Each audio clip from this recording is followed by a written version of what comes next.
Good morning. It's good to be with you again.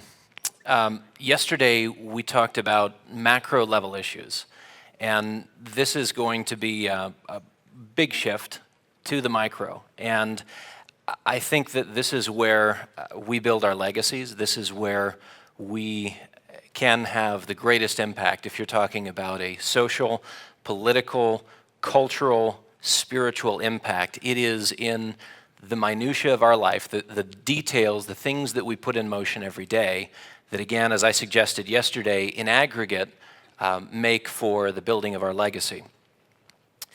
I want to suggest also that there is something that stands in the way of that in our very busy lives, and that is what some have described as the tyranny of the urgent. We have so many things that fill every minute of our day, every day of our week, and there's very little time to stop and reflect. And I think that what we lose in that is something very, very significant, and the consequences are very, very severe.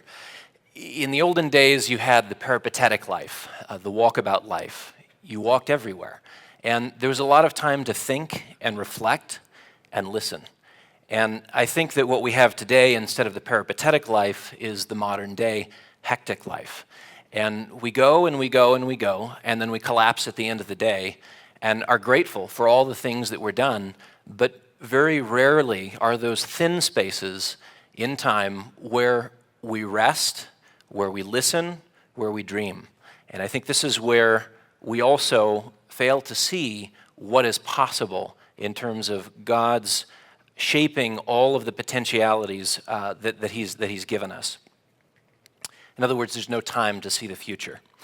I had an interesting conversation with Dr. William Welty last night, and it was a good reminder that Luther said, if the Lord's coming back tomorrow, I'm going to plant a tree in the morning.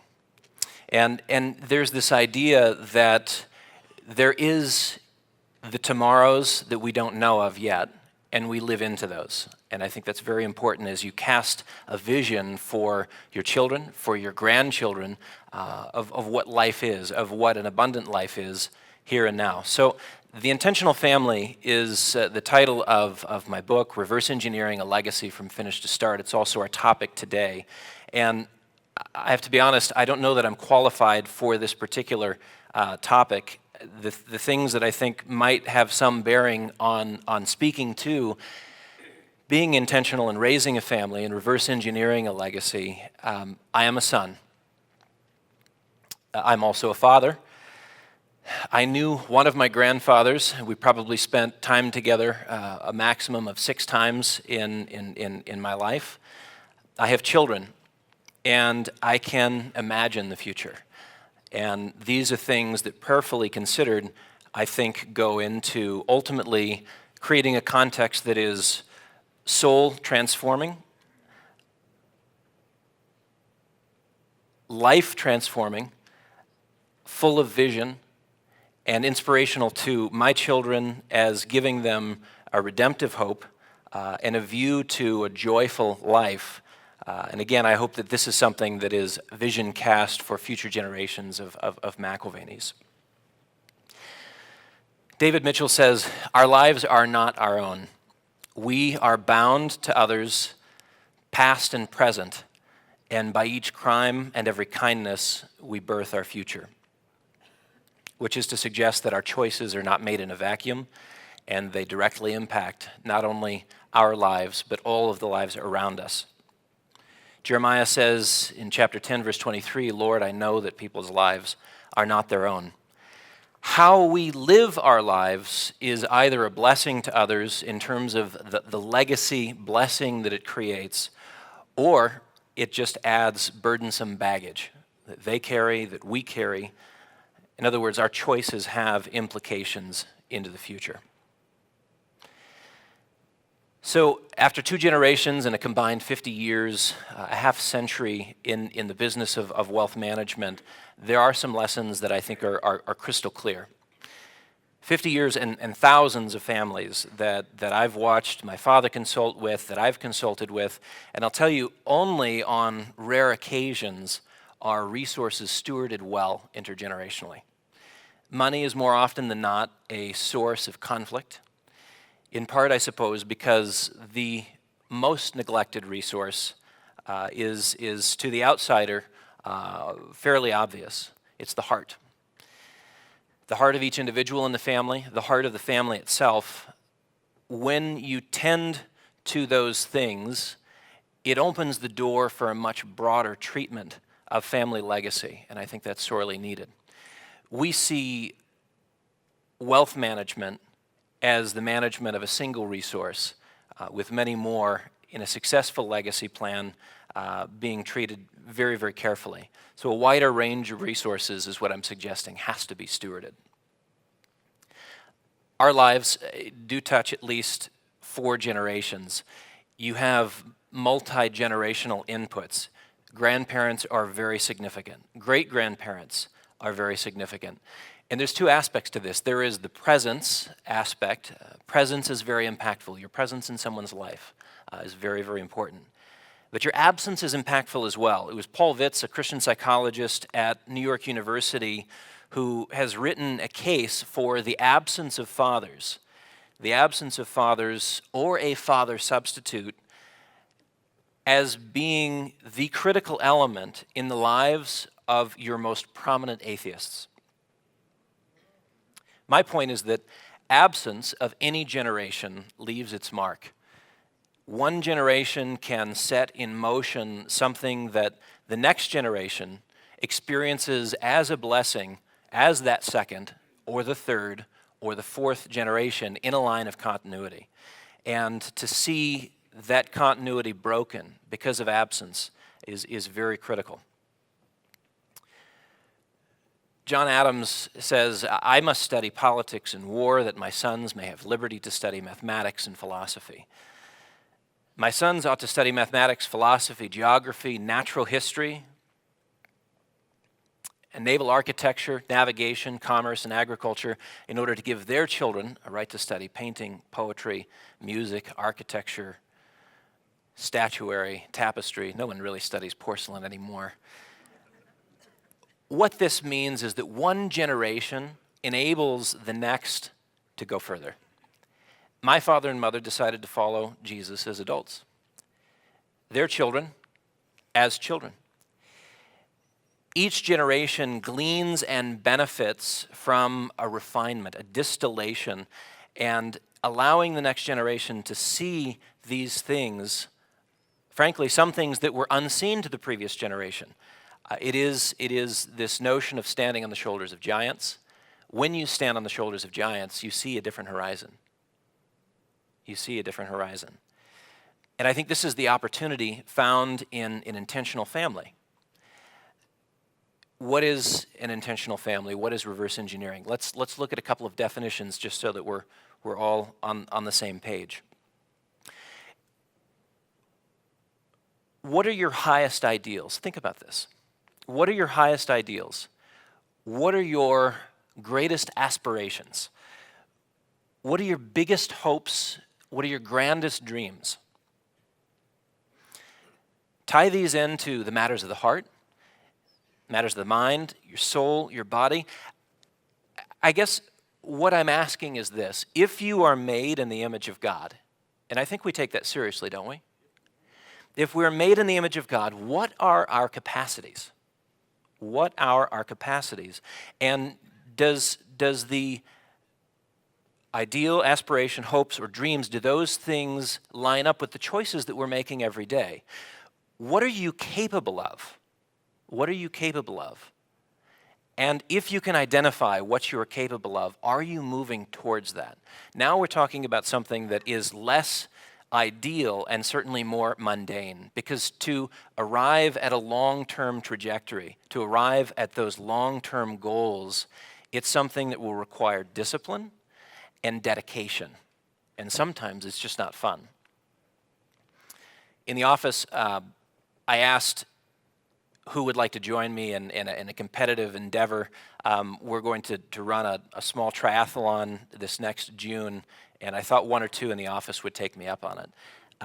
21 people in our office are going to do this triathlon next June, and what they're finding, and what I'm finding too, is that there's a lot of mundane, difficult, boring training that goes into being able to ultimately run the race. And I can tell you, staring at a black line on the bottom of the pool is not my idea of a fun time.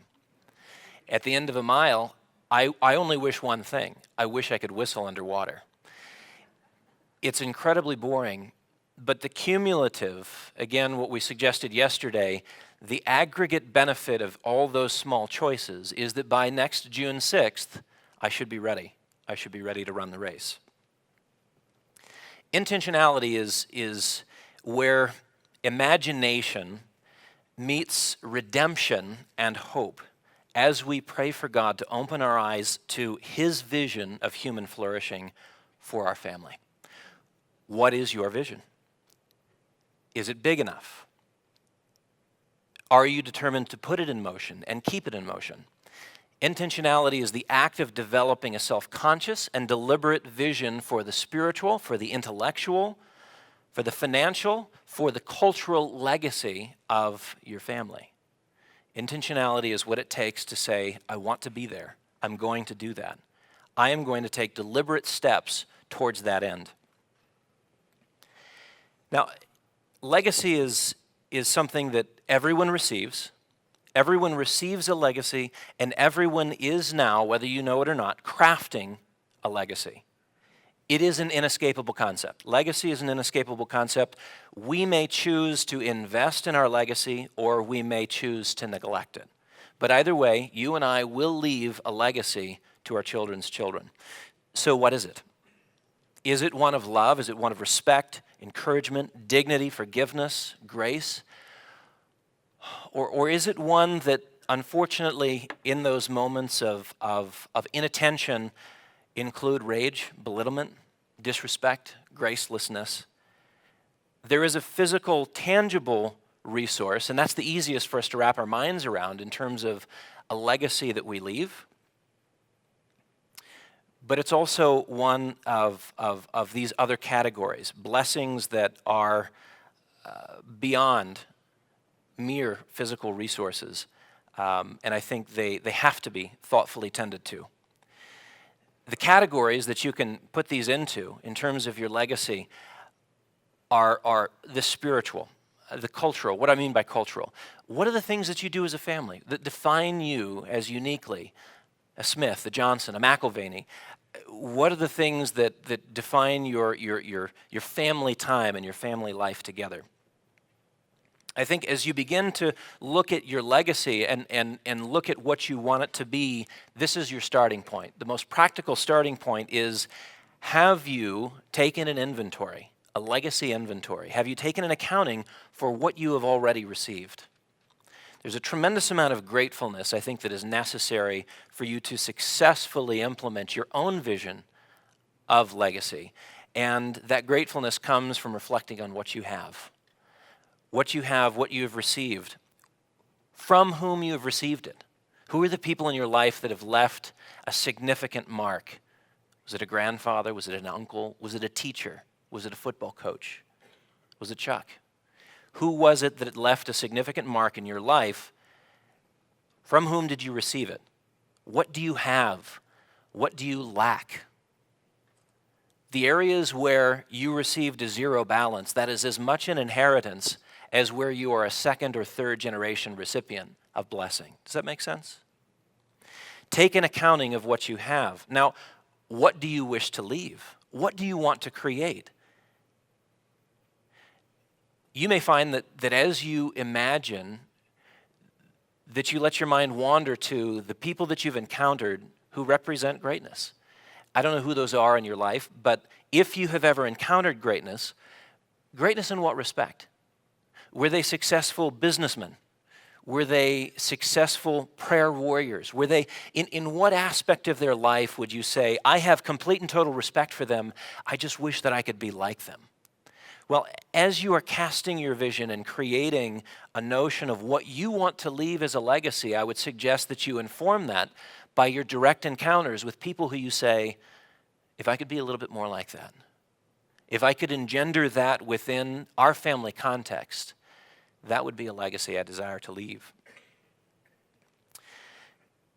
On the financial side, Jim Rogers is a guy who worked with the Quantum Fund. The Quantum Fund was George Soros's hedge fund, and he retired in his 30s.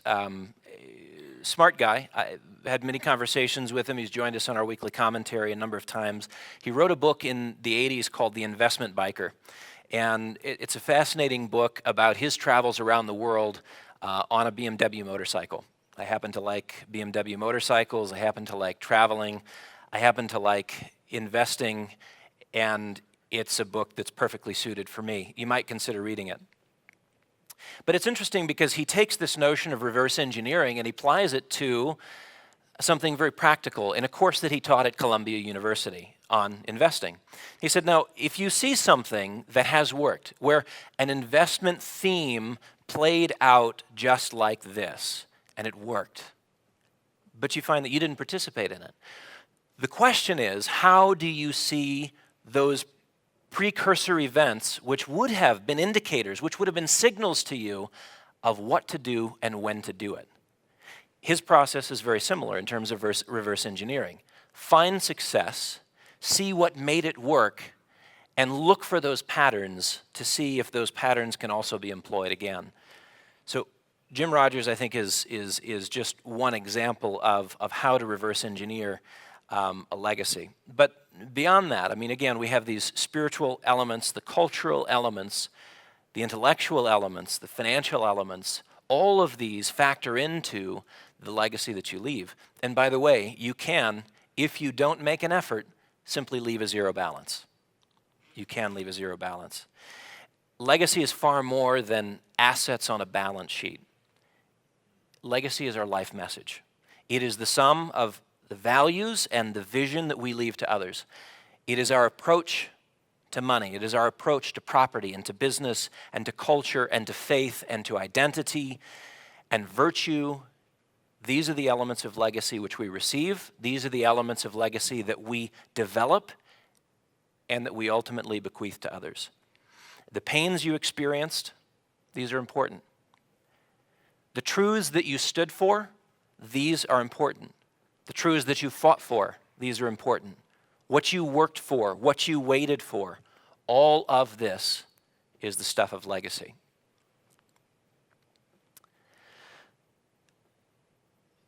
The problem of three generations is captured in virtually every culture with its own phrase.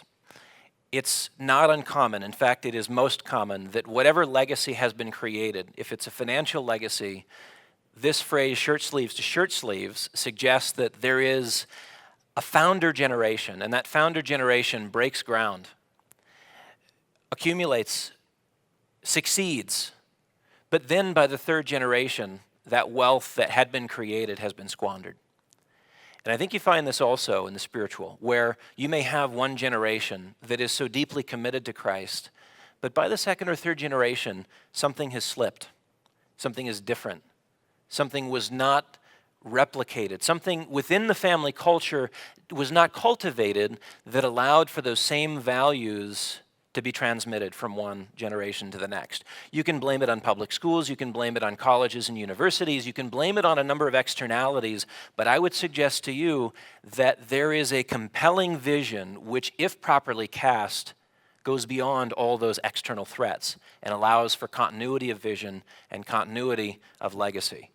But this problem of three generations is common throughout the world. Clogs to clogs is the way it's said in the Netherlands. Rice paddy to rice paddy. You rise up out of one, move into industry, and by the third generation, you're back to the rice paddy. Stalls to stars to stalls. Something's not replicated, something falls between the cracks, or perhaps it's the experience of the second or third generation that does not include the same tensions, the same risks, the same anxieties, and the other factors which parents might, at a very existential level, prefer to shield their children from. You want to give them a better life.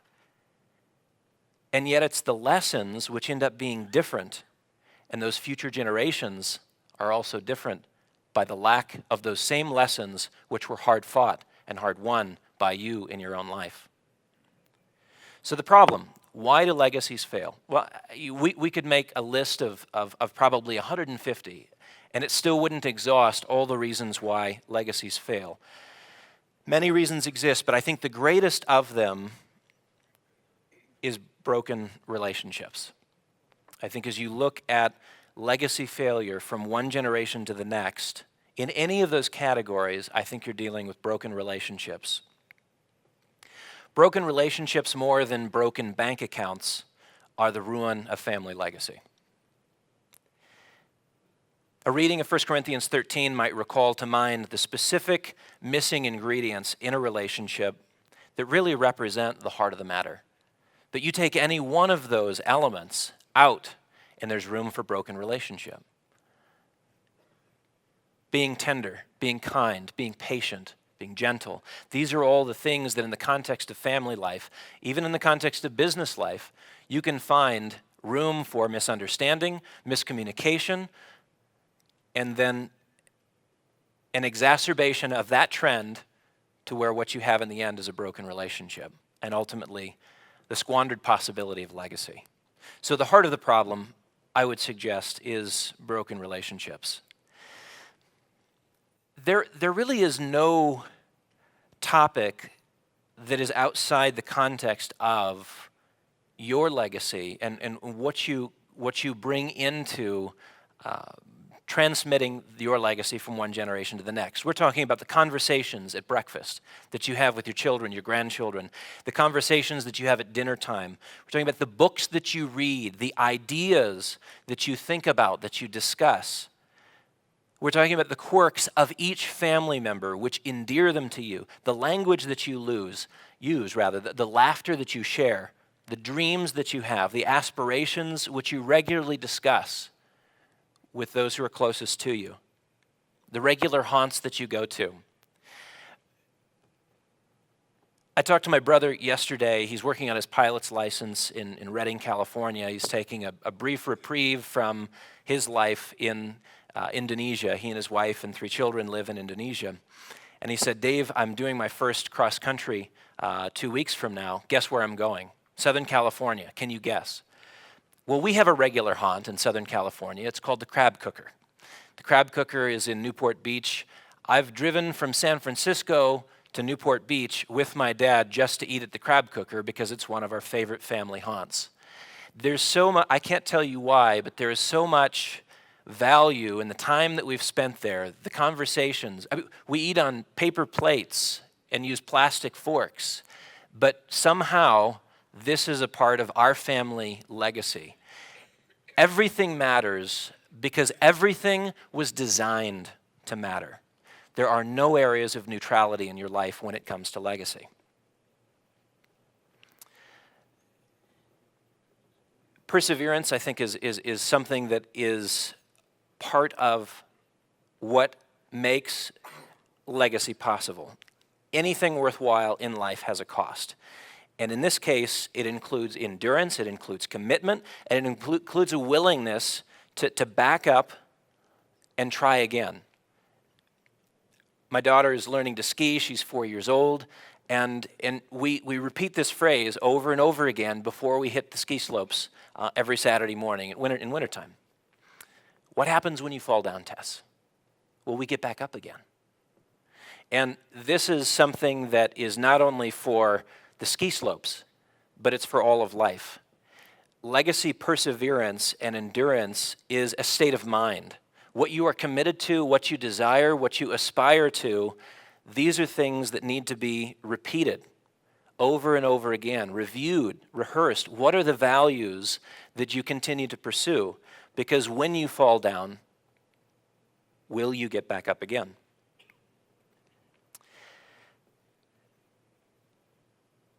Rebirth, I think, is something important to touch on. I do in the book. Legacy rebirth.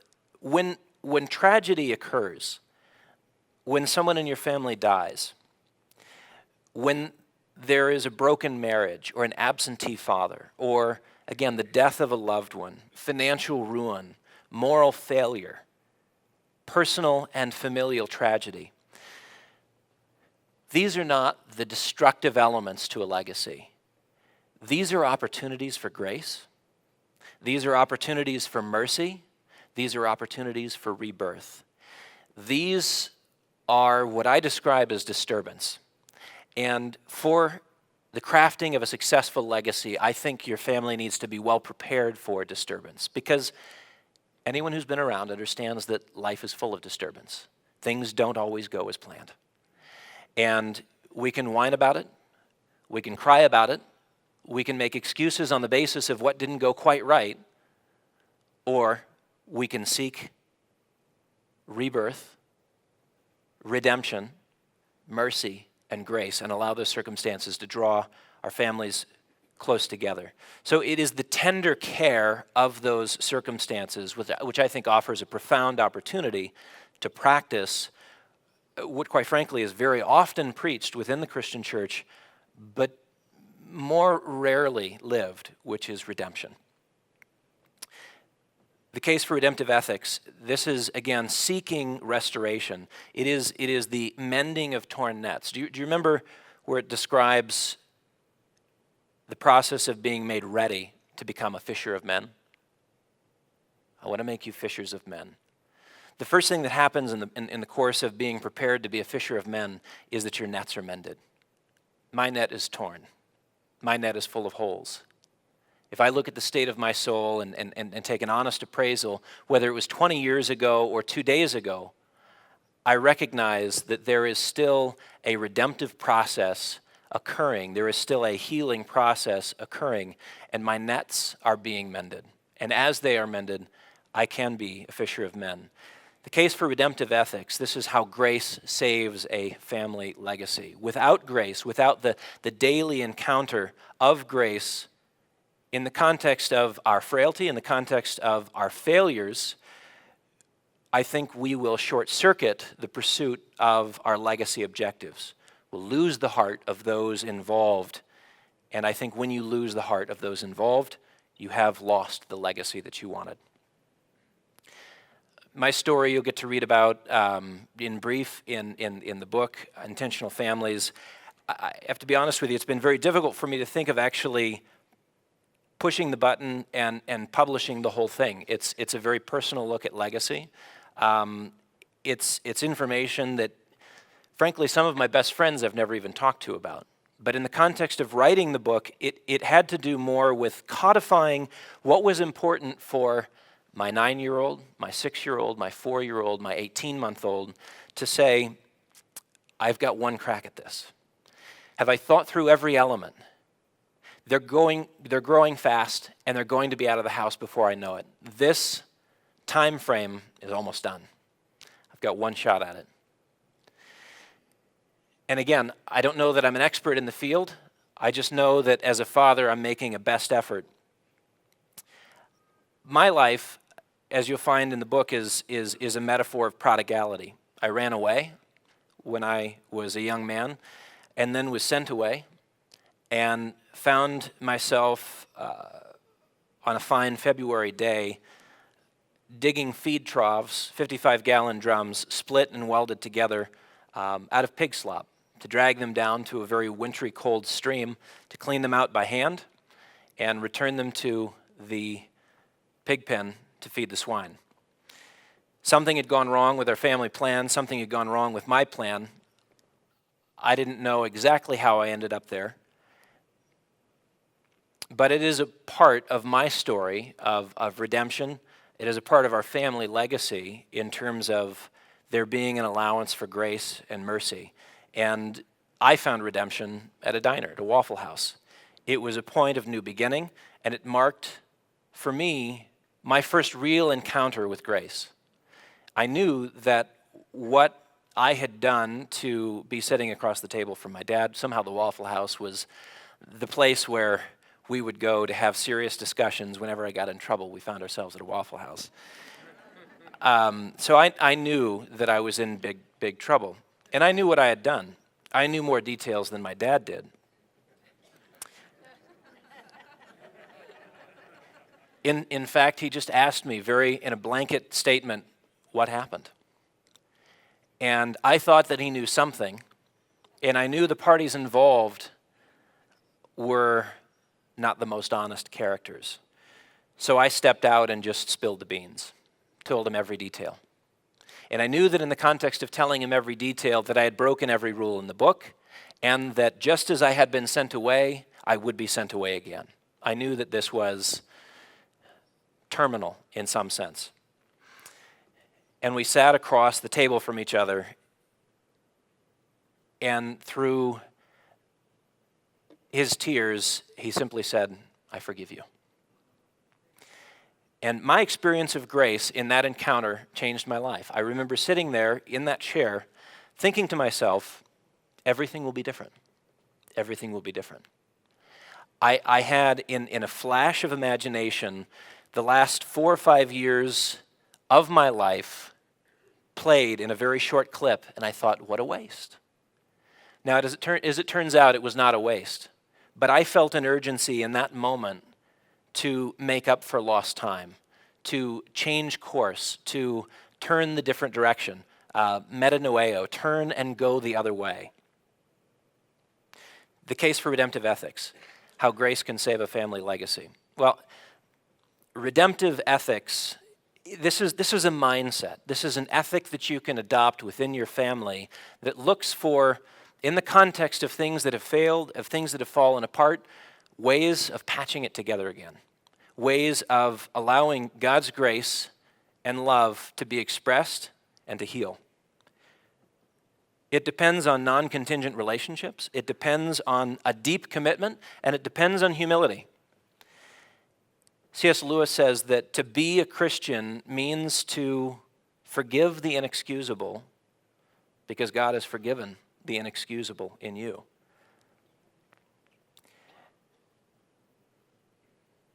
I've been forgiven, but sometimes we find within the church this sort of toxic tone of, you on the other hand are unforgivable. I've been forgiven, but when someone does something wrong in the context of the church, how are they treated? How are they treated? They shoot their wounded. You're exactly right. They shoot their wounded. No one actually says, you, on the other hand, are unforgivable. But as I look around, that is the graceless ethos of brokenness that has forgotten itself. So there's 3 elements. Non-contingent relationships. While we were yet sinners, Christ died for us. If you recall, our salvation was not conditional on our thinking and acting rightly and then being saved. God's love extends to us to this day, and guess what? It continues to reach around our imperfections. Love is not conditioned on outcomes. I learned something very important from my father growing up, and it was that I am his son. That even if we argued and debated over ideas were not the same thing as the person in the context of that discussion and debate. And he communicated to me over and over again as we would discuss things, whether it was a social issue, a political issue, a theological issue, that relationship was not at stake. And relationship was not conditioned on my agreeing with him or my doing exactly what he wanted. Relationship is. Relationship is, that phrase to me captures the deep commitment that my father had to relationship, what I learned about it from him. From a child to a parent, I think deep commitment runs in a parallel track with great appreciation and gratefulness. That's what a child, I think, can feel for all that a parent provides. From a parent to a child, it's reflected in our Heavenly Father's relationship to us. He's constant when we are not. He's loving when we are not. He's available when we are not. He is strong and courageous when we are not. Relationship is. Christ's relationship to us is. It doesn't change when we change. And so we have these ideas, again, of a non-contingent relationship, of a deep commitment, and of humble recognition. Our children, like our legacy, they belong to God. I thought I was a great parent with my first son. I really did. It turns out that he was just very easy compared to the rest. Humility is key. We do our best, we do our very best, and then we leave the results in the hands of God. This is a concept, visional ethics, which I want to introduce you to. It's had a very profound impact on my life, and it is this. It's the ability to see beyond the present and appreciate the unfolding work of God in the life of another. This is visional ethics. Stanley Hauerwas is an ethicist at Duke University. He wrote about this concept in the 1970s. He is a believer. And essentially what he's suggesting is that we see what is going to be, not only what is. I sat at the breakfast table with Tess, this is about 6 months ago, and I said, I want you to tell me something about this flower that's on the table. I want you to close your eyes, and I want you to tell me what it is in the future. And Tess said, Daddy, I see a field of flowers. And she's right. That flower is not one flower, it's a field of flowers. If you can see the future, if you can connect the end from the beginning, see the end from the beginning, you can understand what visional ethics is. The reason why Luther would suggest that tomorrow I'm going to plant a tree if I think the Lord is coming back soon is because he still sees the value not only in the future, but he has a vision not only of a world full of saplings, but a world full of majestic oaks. Tess's field of flowers captures what visional ethics is. Can you see in someone else the potential, all that God created them to be, all that God created them to be, intellectually, emotionally, spiritually, and live into that and treat them not as if they are who they are today, but who they will be.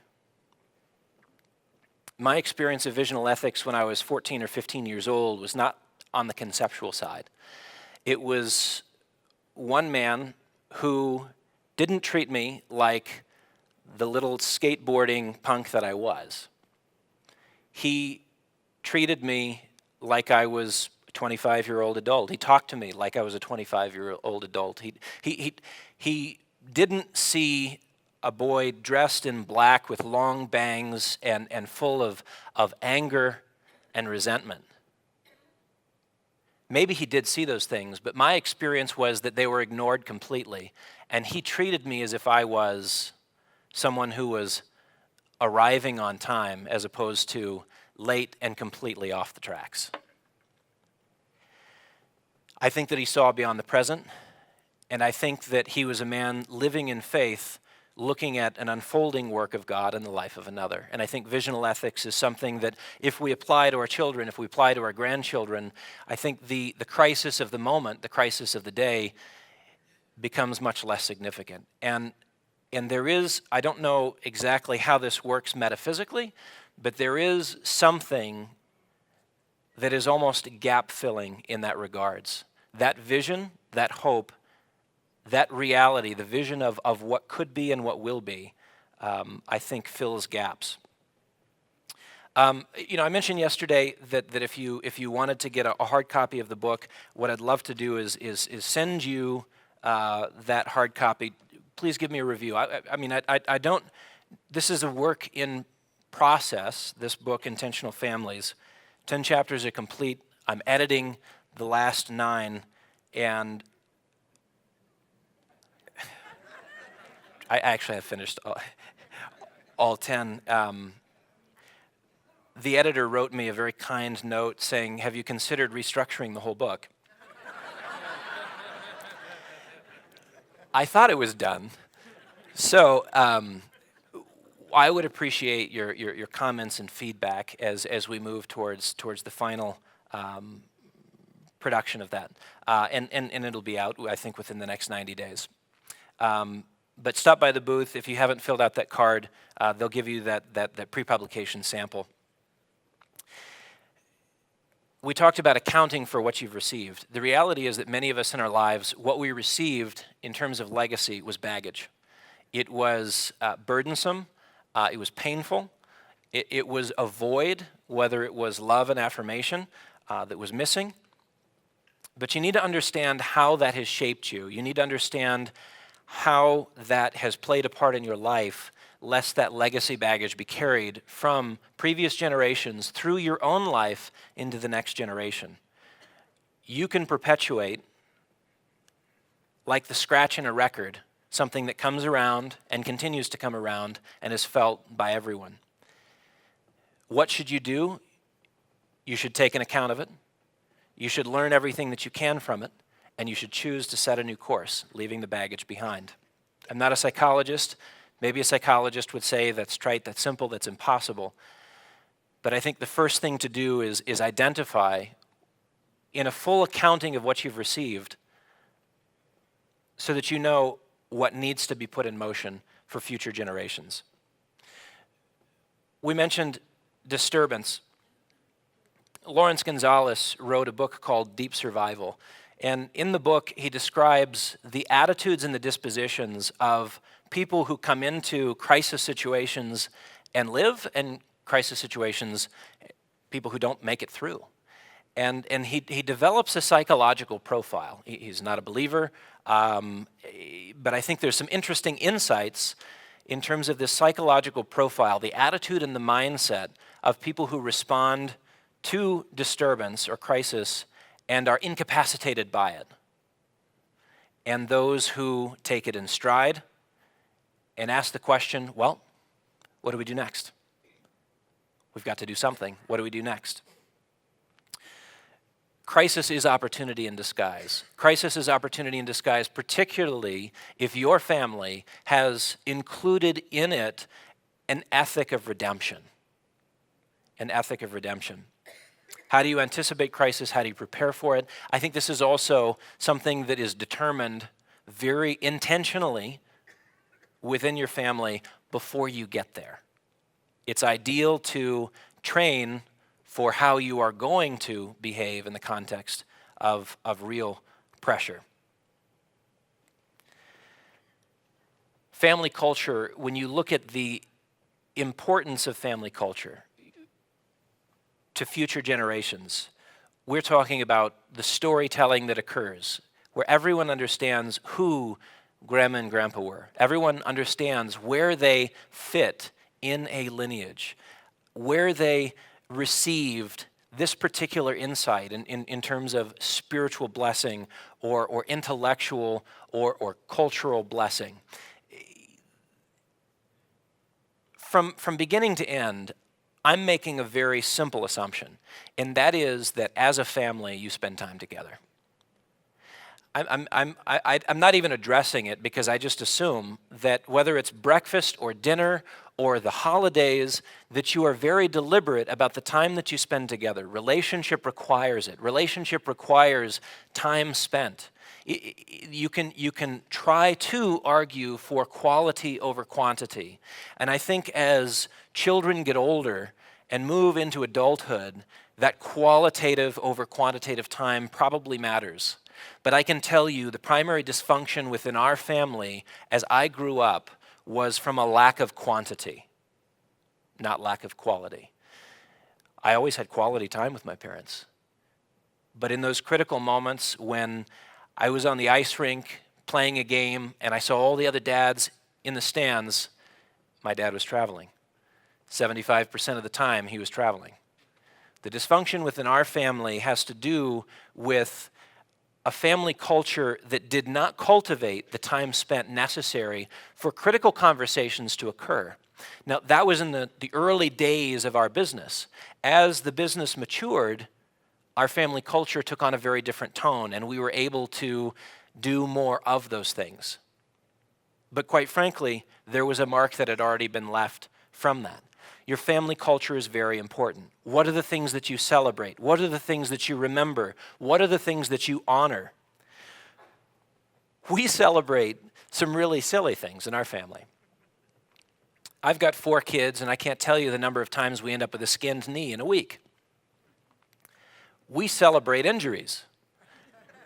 Every time somebody skins a knee, there's either a toast at the dinner table or a special cookie or scoop of ice cream, and everybody comes to the dinner table ready to tell about their war wounds for the day. And it's an exciting moment, because when you watch them run around the yard and tumble head over heel and get back up, the first thing that they look for is the audience to say, we've got something to celebrate. We're looking for ways to honor future generations. We're looking for ways to honor past generations. We're looking for ways to remember the lessons that we've learned as a family, the things that were hard fought by my father. I am so glad to be a second generation business manager, because I know that the stress and the strain that he went through in starting our business, dealing with imminent failure every day for years, was a pressure and a stress and a strain that I do not bear. And I'm grateful for it. And a part of our family culture is making sure that my children know what went into starting our company in 1972. What those early years looked like. What Molly and Don were committed to, what they sacrificed for, and what we should be grateful for as a family. Gratefulness, thanksgiving within a second and third generation is very important. That family culture of tying together what it is you're grateful for and thankful for is absolutely critical, and it has to happen. Financial legacy it's an interesting part of the book. It's only 1 chapter, because to me there is so many other elements of a family legacy, and the financial piece can really be simply broken down into one of 2 categories. Have you put in the hard structures necessary to be tax efficient and legally precise? So you're talking about getting together with a lawyer and a tax attorney and doing proper hard structure planning. That's not this book, and that's not my heart. My heart is to look at the soft structures, the things that go into the creation of the ethos of the family, the culture, the values, the priorities, the vision that you cast for your own life, for the generation that you're directly responsible for, and for all future generations. Now, the reality is your vision is not perfect. What you received is not perfect. What you pass along will not be perfect, but hopefully you have equipped them with the tools to take that vision and make it better. My lessons were very simple. Lessons of a prodigal. I experienced grace. I experienced visional ethics. I experienced through decades of working with my father, restorative dialogue, forgiving and being forgiven. And in the end, life, like investments, is fraught with risks. You can make a lot of mistakes financially. You can make a lot of mistakes in your parenting. But even those mistakes can become assets for you when grace replaces being right. And redemption is the fundamental ethic of your family. When I look at the macro issues of our day, I can be overwhelmed. There are many things that don't have public policy solutions, and I think we'll continue to see a punting into the future, kicking of the can down the road. What we have as an opportunity is to shape microcultures, and in aggregate, our microcultures shape macrocultures and change the issues of our day which seem so overwhelming. If you take seriously the decisions that you make in terms of the design and function of your family, if you reverse engineer and take your highest ideals and backtrack from what is possible in keeping with God's design, you're created in the image of God. What are your capacities?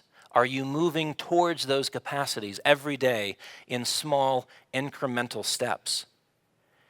That vision, prayerfully cast for your family, I think solves many of the macro issues.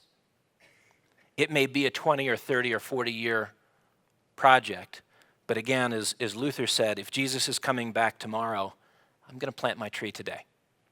Thank you very much.